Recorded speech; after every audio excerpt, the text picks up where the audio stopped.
sa ginanang kamakailan na biodiversity monitoring sa Mount Apo Natural Park sa Mindanao. Ang mga kawani ng MANP Area Management Office meron daw nakikwentro. Isang napakailat na hayop. Na-record na itong sightings nito before in 2022 but hindi nakunan lang ng pictures.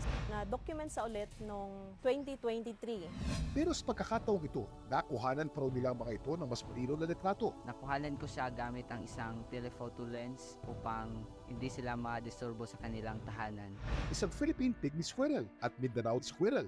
Akalain mo yun? May mga squirrel pala sa Pilipinas?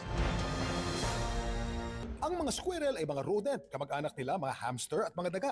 Ang mga squirrel ay merong 4 na ngipin sa harapan. Ito mga ngipin na to ay habang buhay tumutubo. Napakabilis din pumalik ng puno ng mga squirrel. Bakit? Meron silang 4 na daliri may matatalas na kuko sa kanilang forefeet at merong 5 daliri na may matatalas na kuko sa kanilang hind feet. Ang nalitratuho naman kamakailan sa Mount Apo Natural Park ay Exeliscurus consinus o Philippine pygmy squirrel at Sundascurus mindanensis o Mindanao squirrel. Ang dalawang species po na ito ay tinaguri ang endemic. Consider sila as arboreal species. Ang lahat po ng mga activities nila ay sa matataas na mga kahoy lang. Ang dalawang species po na ito ay classified as least concern. Ang sightings po ng squirrels ay indicator po sila ng healthy ecosystem. Yung mga squirrels po ay tumutulong po sa pag-disperse ng mga seeds. Also po yung regeneration ng ating mga forest ecosystem.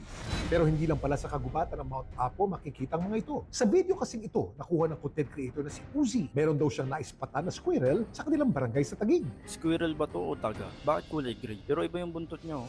Pero anong klaseng squirrel naman kaya ito? Ayun, umalis na.